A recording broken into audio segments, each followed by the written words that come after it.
Right. First time Champions League quarter-finalists.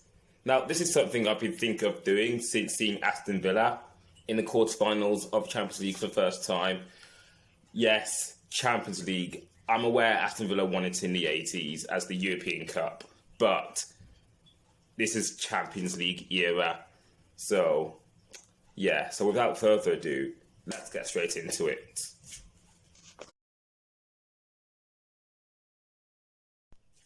Now, AS Monaco, they weren't fancied in the Champions League that season. They weren't among the favourites of, like, say, United or Real Madrid. But despite that, they still made a name for themselves, having qualified from group. And in the knockout stage, they defeated Real Madrid in the quarterfinals, and not just going to the quarterfinals. They went all the way to the final, beating Chelsea in the process. But then came the final, where they lost out to Jose Mourinho's FC Porto.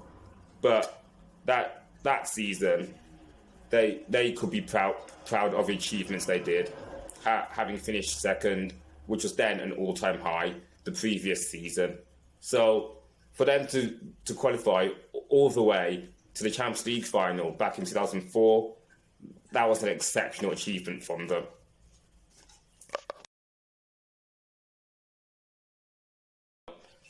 Villarreal sprung a surprise by topping the group, which included Manchester United, who finished bottom. But less about United and more about Villarreal. They defied expectations by reaching the semi-finals, but they lost out to Arsenal, who's then going to lose to Barcelona.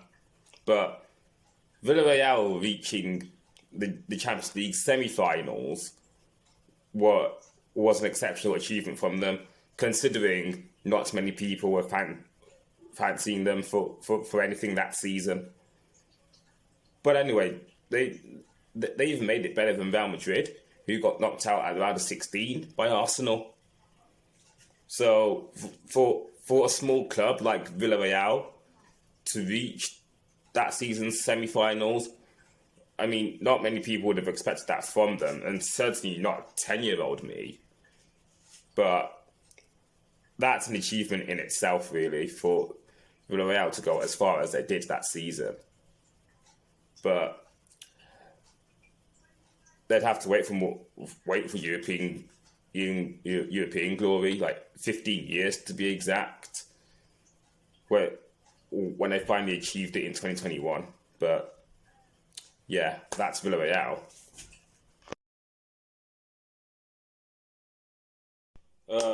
Tottenham Hotspur. Right.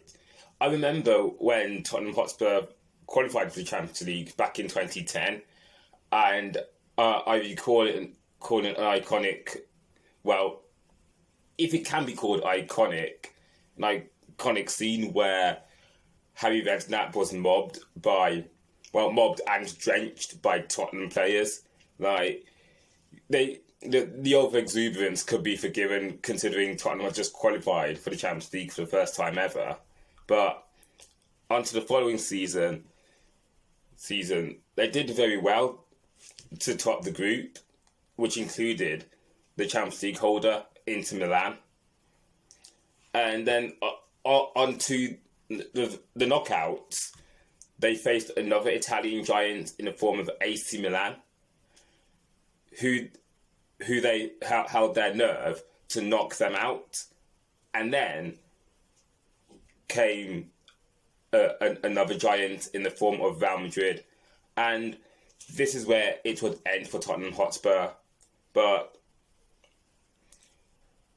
for them, reaching the Champions League quarterfinals in their first ever season, like, that's got to be commendable. And looking at Tottenham Hotspur as a club, they wanted more seasons in the Champions League, which they got later on, because they didn't want that just that one season in the Champions League. They wanted more, and it's one of the reasons why they've got more seasons in the Champions League, the league for the following seasons. and they haven't been qualifying for the Champions League every season, but they did have that one special season where they reached the final for the first time. But that was 2019. But looking at Tottenham Hotspur reaching the quarterfinals in 2011, that was exceptional for them, considering that they were relatively unheard of in Europe's Premier tournament. When I mean that, like relatively unheard of, I don't mean in England, but throughout Europe. Like, who from, I don't know, from Spain or Italy has heard of Tottenham Hotspur in the Champions League previously? Nobody. So that was rather commendable of them.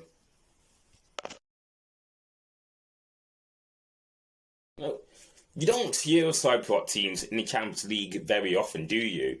But that's how Apoel found themselves in the 2011-12 season, having qualified for the Champions League for the first time by virtue of winning the Cypriot League. Now, they had to come through not one, not two, but three qualifying matches to play in the group stage, which they managed to come to.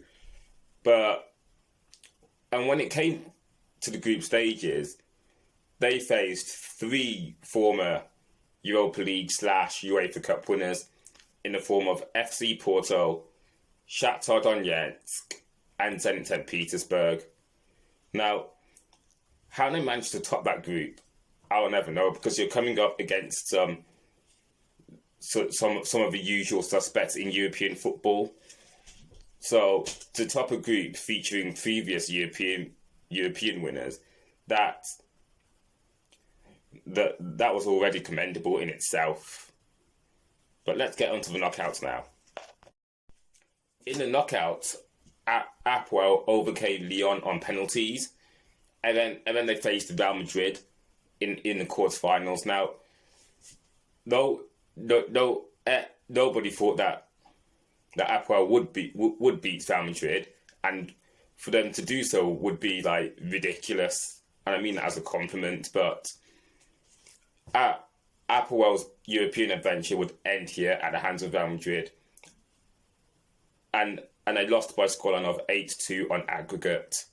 But for small teams such as Apoel to qualify for the Champions League group stage was pretty remarkable, because they come from Cyprus, and no club from that country has appeared at the Champions League group stage previously.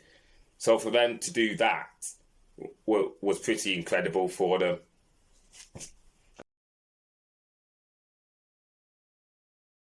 Having finished an all-time high of fourth in 2012, Malaga qualified for the Champions League for the first time, but it wasn't easy, as they had to go through a playoff round in which they defeated Panathinaikos. Over in the group stage, they topped their group with an impressive run, having won 3 out of their 6 games, which they ended the group stage unbeaten, having drawn their other 3 group games. Coming into the knockout stages, Malaga lost out to FC Porto in the first leg, but they managed to turn it around in the second leg to win 2-0 to progress to the last 8. And that's where it would end, as they'd lose to eventual finalists in Borussia Dortmund. But that was an exceptional run by Malaga. I mean, and looking at it was a great one for them, having never previously gone that far in Europe, and I don't think they'd do that again anytime soon. But I'd like to see a run by small guys sometimes. Like, looking at small teams having fairy tale runs in European competition, I mean, it's great, because we're always used to seeing the likes of Real Madrid or Barcelona winning all the time. But it's nice to have the small guy do well sometimes.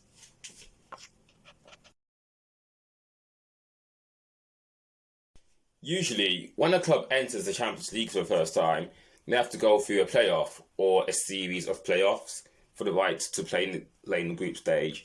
But not for Leicester City, as they qualified for the group stage as champions. Now, we've waxed lyrical of their incredible league win, but let's now focus on the 2016-17 season.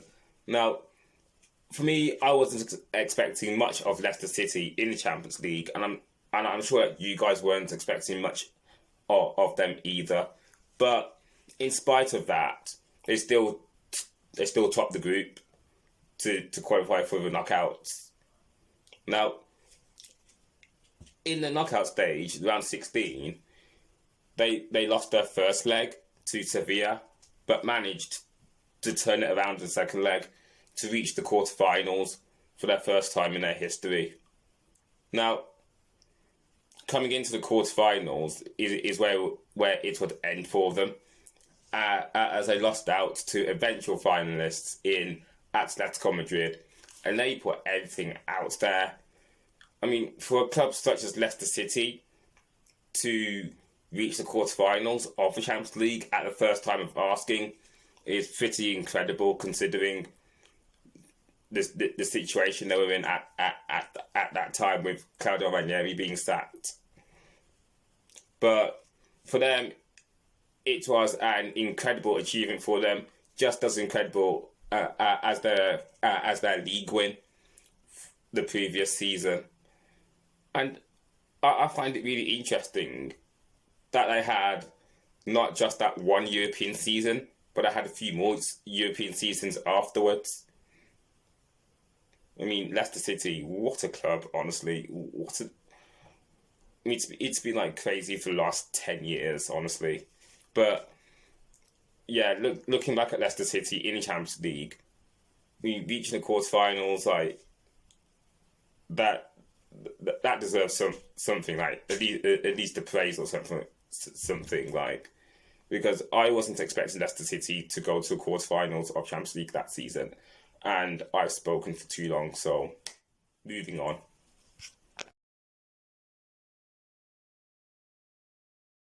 Right, Aston Villa. Now, Unai Emery's side only just avoided the round of 16 playoff lottery by doing enough to qualify as one of the top 8 sides in the newly formed Champions League stage.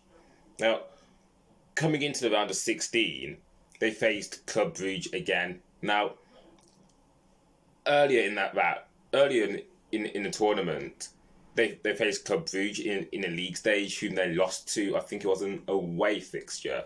But this time, over 2 legs, Aston Villa prevailed to reach the quarterfinals for the very first time. Now, in the quarterfinals, they'd face PSG, Unai Emery's former side, for those of you who remember. In the first leg, they lost 3-1, but coming into the second leg, they'd win 3-2, but fall just short of creating history by reaching the semi-finals for the first time. But we could be pleased with Aston Villa's efforts this season, as they've come to compete rather than just to make up the numbers. And who knows, will we see Aston Villa in the Champions League again? It's looking very mathematically possible. But I'd like to know your thoughts, because for me, I believe this isn't the last time we'll be seeing Aston Villa in European football, whether or not they qualify for the Champions League. I'm sure they'll want more seasons. But anyway, what are your thoughts on Aston Villa's season in the Champions League this season? Where have they gone right, and where could they improved on? I'd like to know your thoughts. And so, that's all the first-time Champions League quarterfinals that I've known. Have I missed any out? Please let me know. Like, there will be some new Champions League teams coming into next season. Like, Nottingham Forest will be one of them. Could they be a first-time quarterfinalist? Who knows? But yeah, that's it. I'm just going to stop it there now.